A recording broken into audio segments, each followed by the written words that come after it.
A lark and her momster are coming your way. Gonna tell it how it is, so won't you join us today? Hello and welcome back to A Lark and Her Momster. Thanks so much for listening to this episode today, you guys. This one's going to be a little different because I am 6 days? 6 days? 6 days. 6 days post-operation. And today's wine is not wine. That's right. We're taking a break this week We are. from being winos because this episode, well, we'll get into why as we go through the rest of the episode. But next To be week, fair, you're doing this in solidarity with me because I can't drink right now. exactly. I will need to start drinking again soon. So next week, I will at least be the one imbibing. Indeed. And I did look up what imbibing meant because when I first read it, I didn't know what it meant, and she wouldn't tell me. I had to Google it. It's important to So if you don't know do the what research. imbibing means, now you have to go do your research because I'm not allowed to tell you. So you have to go do your own research.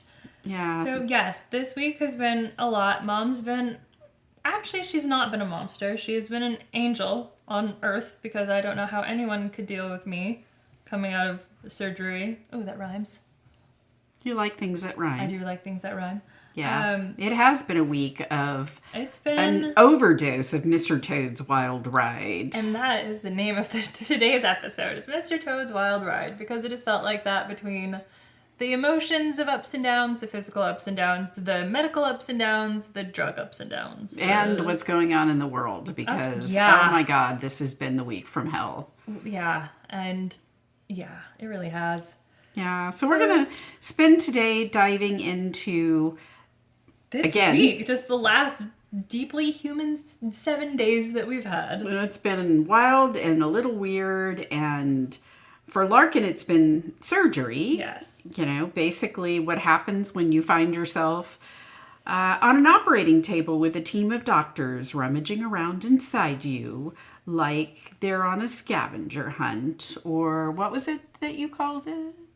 Okay, cool. So story, this little story.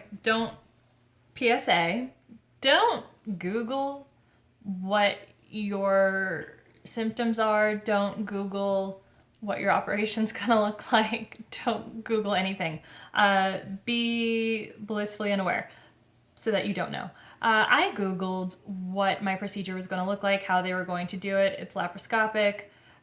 Still very intense, but I was like, oh, okay, so it's a robot. Basically, you know, the guy that's coming back to, you know, kill Sarah Connor is going to be in my body. Kidding, not that bad of a robot. But a robot's in your body, and it's being maneuvered by someone basically playing a video game. So I was like, oh, okay, the doctor is playing Call of Duty with your organs or your insides. My boyfriend proceeds to go, I don't know, looks more like a claw machine. Like from one of those... He doesn't speak with that high of a No, voice, he doesn't. though. Yeah, he doesn't. no. But in my head, that's how I heard him because I was annoyed that he said that. Because now I had this idea of a claw machine that never picks up the toy that you want, or any toy, in my insides. It just misses. It just by a so little bit. close. So close, it just misses it. And so that was what was in my head. Funny enough, though, when I was in pre-op, I had the surgical team come talk to me, my anesthesiologist team come talk to me. My awesome nurse was there, shout out Michael. And I was telling them that story, and they said, my surgery team actually said, we do use those for practice. We actually do use those to train. So he's not completely wrong. So that was fun. Claw machines or video games? Both. Oh. Yeah. Oh, wow. Yeah. Yeah. So, fun. So if you're into that, that you should go into the medical field. Yeah. So yeah, I am 5 days post-op, or sorry, 6 days post-op. I had surgery. That's my excuse this week if I don't remember things. And if I'm a little out of breath, it is a little harder to talk. It takes a lot more energy to do things. I've never had this kind of surgery, so it's... And hopefully you'll never have to have it again. Hopefully, gosh, good. Crossing fingers, all the phalanges, because it takes a lot out. But my experience has been wild. It's definitely humbled me.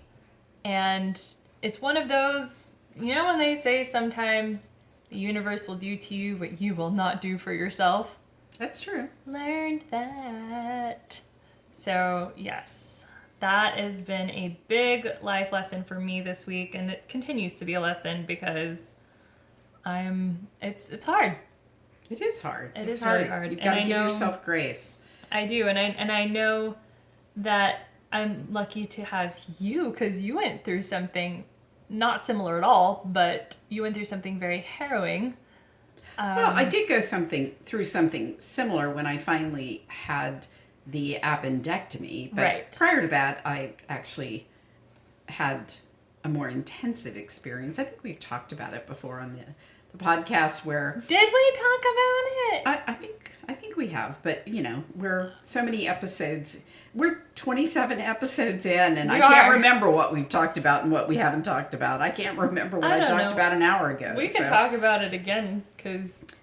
it was not a big deal. It just was... You were in sepsis for days, man. Well, I'm just going to say that if you have a significant pain, and even if it's not in the part of the abdomen that you think it should be, it doesn't matter. If you're having pain that lasts for more than 24 hours in your abdomen, if you're having trouble with bowel movements or vomiting or any of those things, or diarrhea, along with pain, go get a scan, because apparently my appendix had ruptured and I went over a week and didn't know it. To be fair, this woman, I kept telling you, you were like, I don't feel so well. You thought it was the flu. I did. I thought it was the flu. It's just the flu.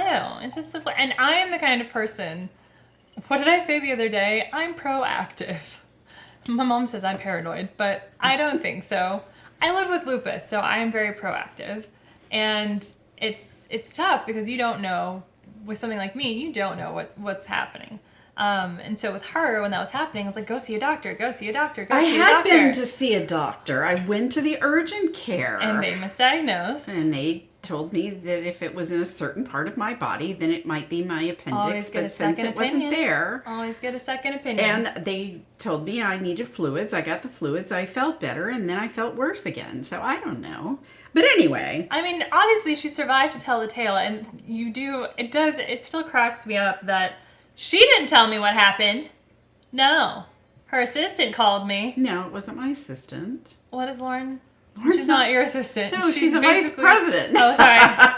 Oh, Lauren, don't kill me. Don't listen to this. Don't listen to that. Okay. Lauren, she's your vice president. She's like your other daughter.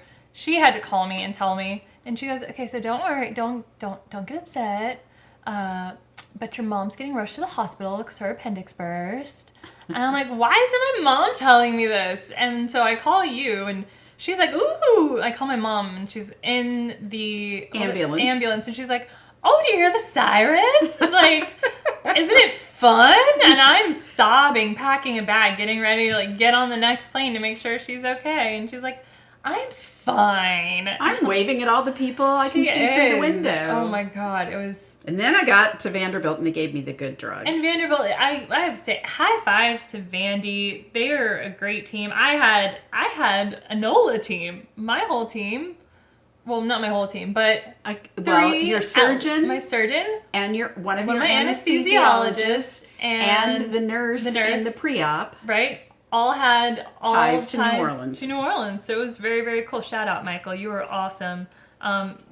Michael, your surgeon, yes. Dr. McChesney, was also pretty amazing, and she had gone to school at Tulane. Michael had to do something that most people... I mean, he's a nurse, so I'm sure he's used to having to do that, but... Yes, it was... I wouldn't get into that. Yeah. Yeah. So, anyway, it was...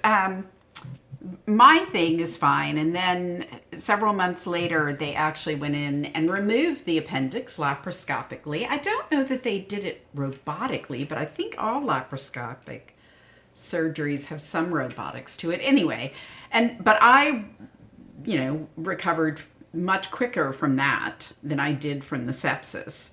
So but just always trying to remind you that it takes time to heal. Yeah, I know You that got to give yourself grace. I'm not good at that. I living with lupus, I do have a bad habit of pushing myself and running on empty and kind of pushing through the exhaustion, ignoring my body because I want to prove that I can do things. And I don't want to be seen as lazy, and I don't want to be seen as, I can't do something. And yet, here's the universe having a funny way of saying, okay, but you have to learn to rest, because if you don't, this is a gnarly way of making you. Yeah, well, so it is. And this week was just hell on wheels because Tuesday we're at Vanderbilt. She's scheduled for surgery. I'm in the waiting area. They've taken her back, and I start getting messages that the and if you person if you in the haven't- White House has frozen all federal funds, and we don't know what that means for us. 50% of our budget is funding from the government, and tell them what you do. oh, I run a nonprofit, Right. And so I'm getting messages from other nonprofit leaders in the community. No one knows what's happening. We work with very vulnerable children and families, and this could impact those families and those children's ability to do something as simple as eating because of what's happening. And there's just mass chaos, and I'm trying to navigate the Vanderbilt system, which doesn't have great cell service. Oh my God, no. No. Are you kidding? I got all the messages that it was like, patient is now finished with operation. And it was like, I'm in the car. So it's like... Yeah, No, all it the was messages came for the surgery, but I'm trying to navigate that and trying to figure out how to communicate because, I'm getting calls from my leadership team about the staff being very anxious and getting messages from board members about, is this going to impact us? And I'm trying to navigate. You're having to mom everybody that day. Well, I'm trying to navigate your surgical situation. At the same time, I'm trying to just figure out what the fuck is going on in the world because of the demon in the White House. I'm sorry, but he is one. I normally go political, but that is just not Yeah, cool. I just want to say that in the early days, Mom was real careful about not being political, but at this point, I will all honestly bets say, are off, y'all. right, All bets are off. it is just... It's not, and that's the thing. This isn't political. This is is a moral about issue. It's right. moral. It's about It's ethics morals. and Ethics, yes. morality, Yeah. and justice Also, and happy fairness. Black History Month. Yeah. Happy Black History Month, y'all. So everybody go shop from your favorite Black-owned businesses. Eat at your favorite Black-owned restaurants. Damn straight. Read your And history. Don't let it. We'll actually put some links to Yeah. several things on the episode because Absolutely. we have some of our favorites here. And it's just been literally a hella week. It's been a hell of a week. Yeah. It is. And I kind of want to circle back to learning to take care of yourself. I think a lot of times we don't. And especially right now, right? We are being bombarded with fear. Bombarded with, Ugh, God. things that are heightened. Our anxiety is heightened so much. Like even that day, even Tuesday, I'm coming out of surgery and my anxiety is through the roof because your anxiety is through the roof. And I don't think, you realize that it came off so intensely. And so now I'm like, okay, well, I'm not... Intense? Just a smidgen. No. Me, I'm never intense. Never. Especially not when I'm anxious. No, God, no. But yeah, But, I was trying to be empathic and gentle and all of those things with you. That was a hard and try. you were bundled like a burrito. Yeah. But Nurses I was are great. also trying to be communicative on my phone while you were going in and out of sleep. Yeah. Real intense. Anyway, so what I want to come back to is when we do have a lot of scary things that we see in the media every day, when we are constantly bombarded with fear-driven ideas, when we are living in heightened anxiety of, fight, flight, freeze, we can become sick. We can, whether that is something physical or mental or emotional, you have to take care of yourself. And it's hard. And it is it's hard. really hard. Yeah. And it's kind of like, you do have to put on your oxygen mask first before you can help somebody else. Mom reminded my boyfriend of that. She's like, you got to sleep too, or else you're not going to be able to take care of Larkin, So just remember that you got to have grace. It's a necessity. It is. And it's not a luxury. It really it's a necessity. is. We have to have grace and patience. Patience. We have to have patience. Yes. Something that doesn't run in our DNA. No. What are you talking about? No. Mm-mm. Which is so funny because my Gami, my grandmother, always said patience is a virtue, which is so funny because neither you or I have that virtue. Well, and she used to say that to me, and I'd look at her and say, well, I must not be very virtuous. And she'd say, Susan. Yeah. Yeah. And it's also important to remember, and I keep saying this to you, healing is not linear. That's true. And I think that applies to what's happening to you physically, but it's also something I have to remind myself about this country, and that healing isn't linear. It just feels like, though, all the healing that we've thought had happened, has just gone to hell in a handbasket. I don't know. We've become so myopic and so entrenched in meeting our own individual needs that we stopped caring about other people. And I voted that way, and now everybody's kind of seeing it. I think now everyone's seeing, they're going, oh shit. Right. But what's interesting is I am seeing the people who are saying, oh shit, kind of realize, I'm also seeing people try to help others heal, though. I'm seeing this understanding of like, oops, we fucked up. What are we gonna do? And so there is this more of like, almost an apologetic, like, oh shit, this understanding that they fucked up. I hope so. And that's a hope. And not everybody is. And there's a part of me that's kind of like, yes, you did. I don't feel bad for you. Like how it affects you, because that's a choice that you made, and choices, what is it? It's like play stupid games, win stupid prizes. Yeah, well, that's definitely true. I don't know. You have to. One of my friends says that, and I think it's so funny. You have to sleep in the bed you made. That's true too. And they have made a very messy bed. Yes. And I think during these times, whether it's healing from surgery or healing from the chaos in the world, you also have to really tap into your support system. Yeah. Find the helpers. Find the Look people. to the helpers. Yeah, like Mr. Rogers says. Yeah. Find the helpers. I love that. Yeah. And for you, it was the nurses like Michael who were kind to you. It was your surgery team. Mm-hmm. It was your anesthesiologist who was able to listen to your fears about the anesthesia and talk you through the process, and the willingness to explain that they were going to use a camera to not hit your vocal cords, and why it was safer to have that method versus the other one that you thought would be the better one. And and you're fine. And the nurse who, when I initially woke up and I was freezing, I was so cold, and she goes, "Are you cold?" And I said, I'm so cold. Callie. And Callie, sweet Callie, just comes up and wraps me like a burrito.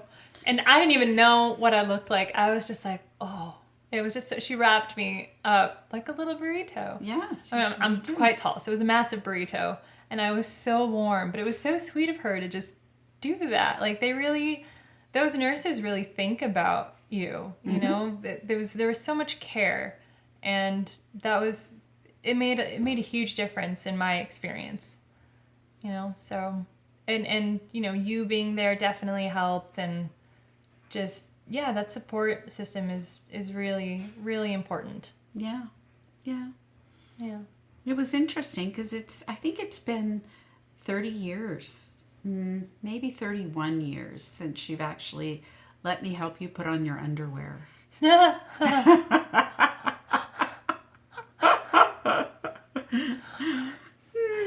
It's hard. Yeah, good luck with that. So, Well, yeah. and also, like brushed my hair the other day. That was really nice. And it's interesting the things that you don't realize you miss or that you take For granted. And it's kind of lovely to have. So. Little things like brushing your hair, bending over. Oh God, yeah.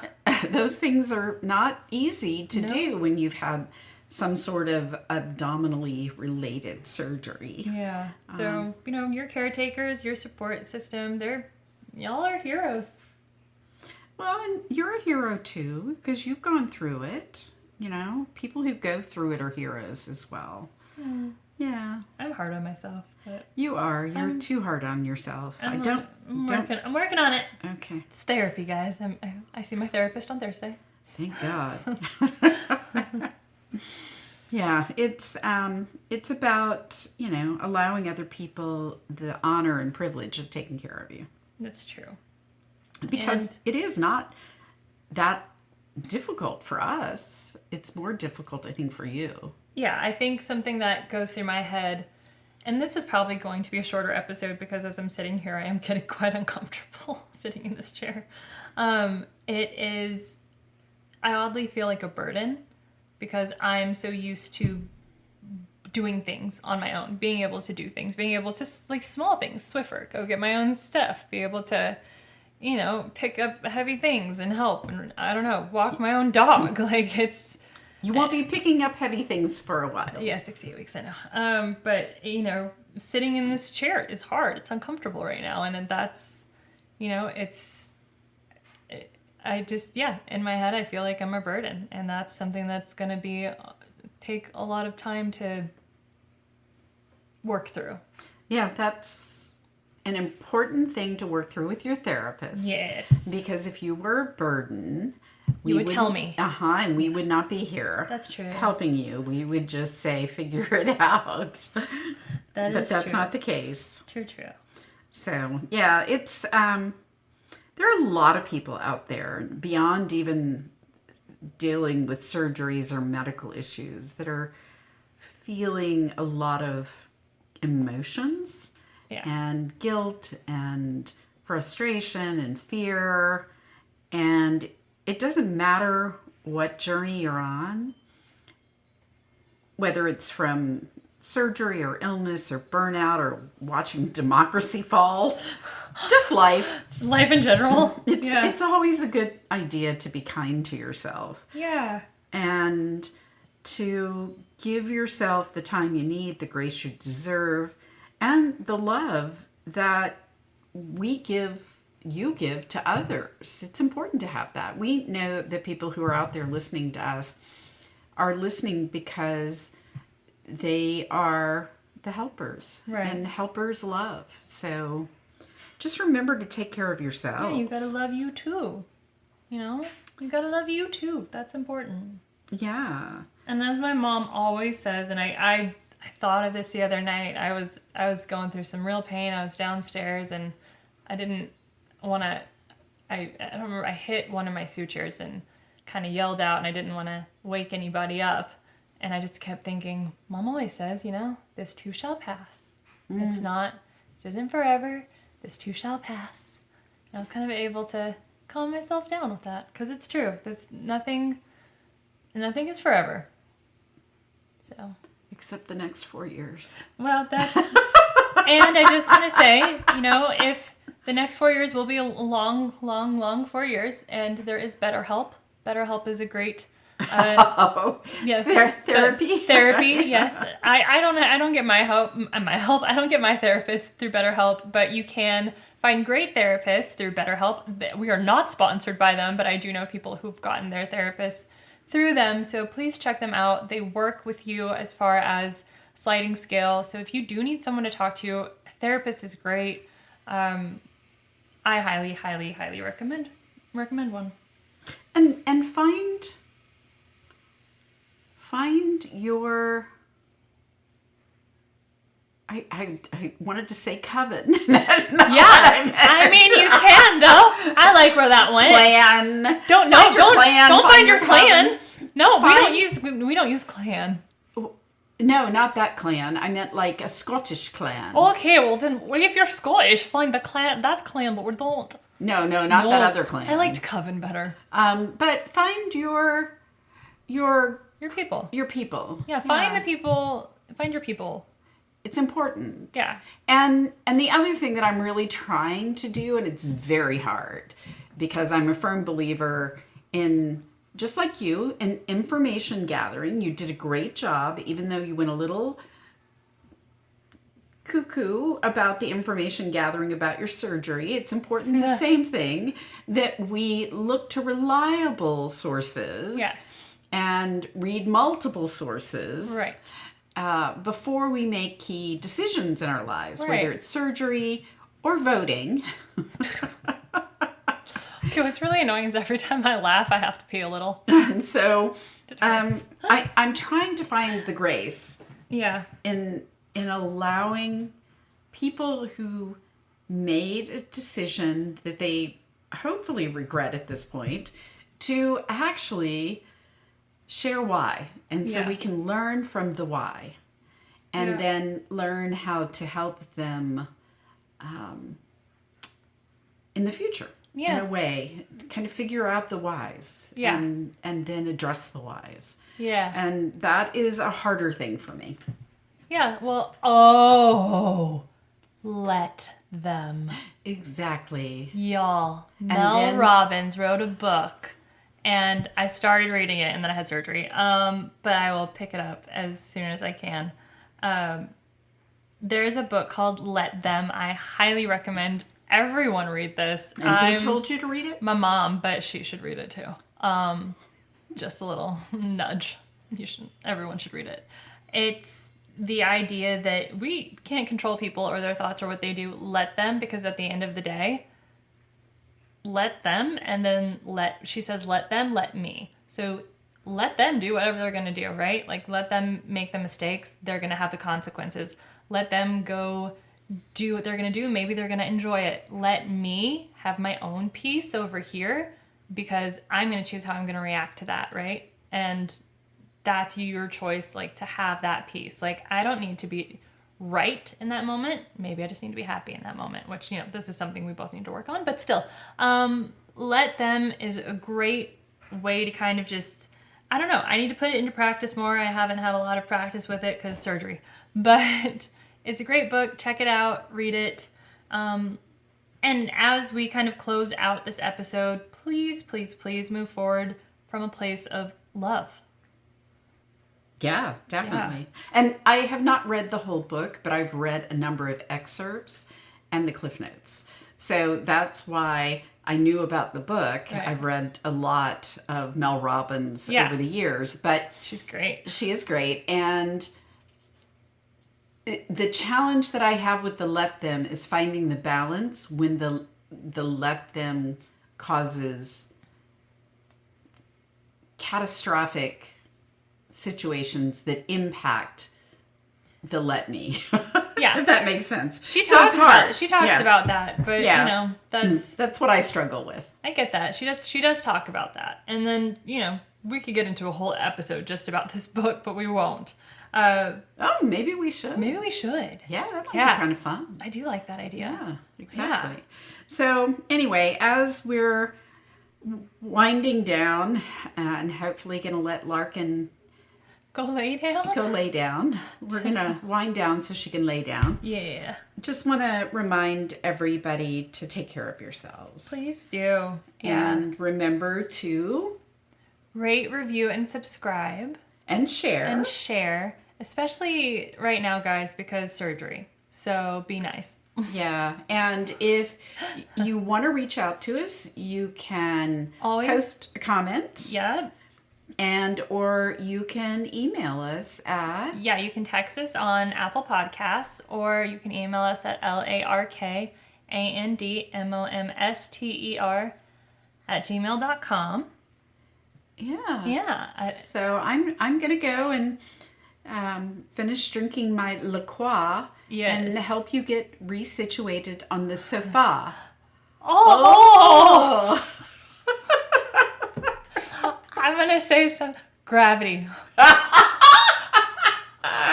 And Hong Kong. Oh, yes. Okay. All right. That was an inside joke. Yes. But Okay. thank you guys for listening. We love you. We appreciate you. Over and out. Adios.